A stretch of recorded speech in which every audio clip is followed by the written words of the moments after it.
very human guy. He's very emotional, very much more in the vein of Kirk, which is again how when they pitched this idea to me, that's what they were talking about for the captain. And but very hard on the sleeve, flies in the face of authority and everything else. And I think he's going to be a lot of fun. I think he's got a lot of the challenge is to give him enough dimension and enough places to go so that if we're lucky enough to be around for a few years, that I'll have things to to keep discovering and keep finding with him. So, and I think he's kind of evolving nicely.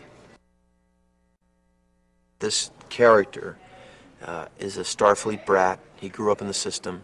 His lifelong dream has been to captain and pilot a ship like this. The fact that he gets to be the first one is a great stroke of fortune for him. So he is fulfilling a dream. Now, whether that permeates the entire show, that each character is or whatever, but he is being the first group of humans to really go out into space with an idea of peaceful exploration.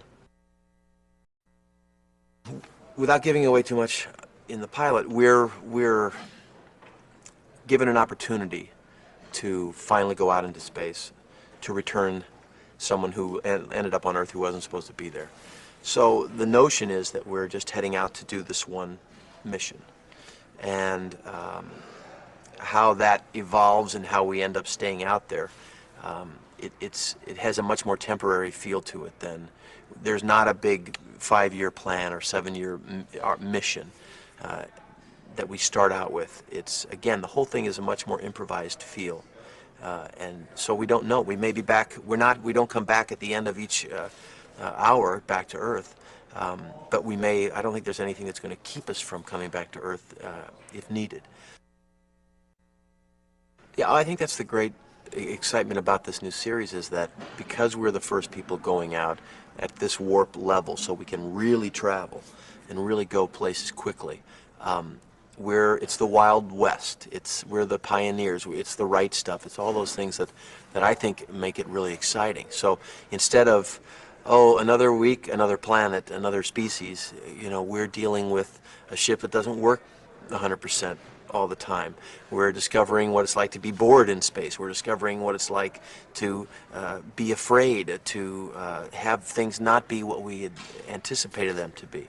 And there's a reality about this series, I think, that's again going to grab the fans, because it's only 150 years from today. We can all almost in our minds get our heads around that, what 150 years is going to be like now, and as opposed to 300 years from now or 400 years from now.